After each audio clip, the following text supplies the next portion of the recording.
ലക്ഷം ഭേദിച്ച് സ്വർണ്ണവില. ആകാംക്ഷകൾക്ക് വിരാമമിട്ടുകൊണ്ട് സ്വർണ്ണവില 1 ലക്ഷം കടന്നു.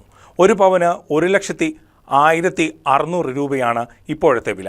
വിലവർധനവിൽ ആശയും ആശങ്കയും ഒരുപോലെയെന്ന് നിക്ഷേപകരും വ്യാപാരികളും.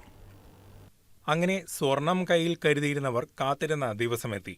ഒരു പവൻ സ്വർണത്തിന് വില 1 ലക്ഷം രൂപയ്ക്ക് മുകളിൽ. എന്നാൽ സ്വർണം വാങ്ങാനെത്തുന്നവർക്ക് ഗ്രാമിന് 12,700 രൂപ നൽകേണ്ടി വരും. ആഭരണ ലോഹങ്ങളുടെ ഗണത്തിൽ രാജകീയ പദവിയിലേക്ക് എത്തിയിരിക്കുകയാണ് സ്വർണം. കഴിഞ്ഞ ഏതാനും വർഷങ്ങൾക്കിടയിൽ സ്വർണത്തിന് സ്ഥിരമായ വിലവർധനമാണ് അനുഭവപ്പെട്ടിരുന്നത്. കോവിഡ് കാലത്ത് സ്വർണ്ണവില പവന് 40,000 എന്നതായിരുന്നു. എന്നാൽ 5 വർഷങ്ങൾക്ക് ശേഷം 1 ലക്ഷം കടന്ന് കുതിപ്പ് തുടരുകയാണ്. അന്താരാഷ്ട്ര വിപണിയിലെ നിരക്കുകൾ, ഇറക്കുമതി തീരുവകൾ, നികുതികൾ, വിനിമയ നിരക്കുകളിൽ വരുന്ന വ്യതിയാനങ്ങൾ എന്നിവയാണ് സ്വർണ്ണവിലയുടെ ഉയർച്ചയ്ക്ക് പിന്നിലെ പ്രധാന ഘടകങ്ങൾ.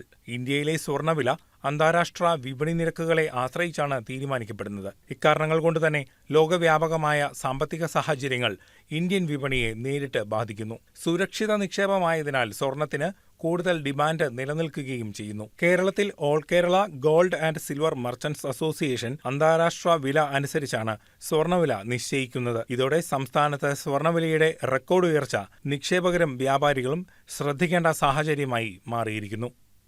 സ്വർണ്ണവില വർദ്ധിക്കുന്നതിൻ്റെ മെയിൻ റീസൺ എന്ന് പറയുന്നത് ആഗോള പണപ്പെരുപ്പാണ്. പണപ്പെരുപ്പുമായിട്ട് ബന്ധപ്പെട്ട് രൂപയുടെ മൂല്യം കുറയുമ്പോൾ, കറൻസിയുടെ മൂല്യം കുറയുമ്പോൾ സ്വർണ്ണവില ഓട്ടോമാറ്റിക്കായിട്ട് കൂടും. പിന്നെ നമ്മുടെ രാജ്യം പോലെ ഇന്ത്യ പോലെയുള്ള ഇറക്കുമതി സ്വർണത്തിൻ്റെ ആവശ്യകതയ്ക്ക് ഇറക്കുമതി ചെയ്യുന്ന രാജ്യങ്ങൾ ഒന്നുകൂടെ വില കൂടാൻ സാധ്യതയുണ്ട്. കാരണം ഡോളറിനെതിരെ കറൻസിയുടെ മൂല്യം കുറയുമ്പോൾ സ്വർണ്ണവില ഓട്ടോമാറ്റിക്കായിട്ട് കൂടും. അതാണിപ്പോൾ നിലവിൽ സംഭവിച്ചുകൊണ്ടിരിക്കുന്നത്. വില ഇനി കണ്ടമാനം കൂടുമെന്നുള്ളതാണ് chance. News desk KCV news.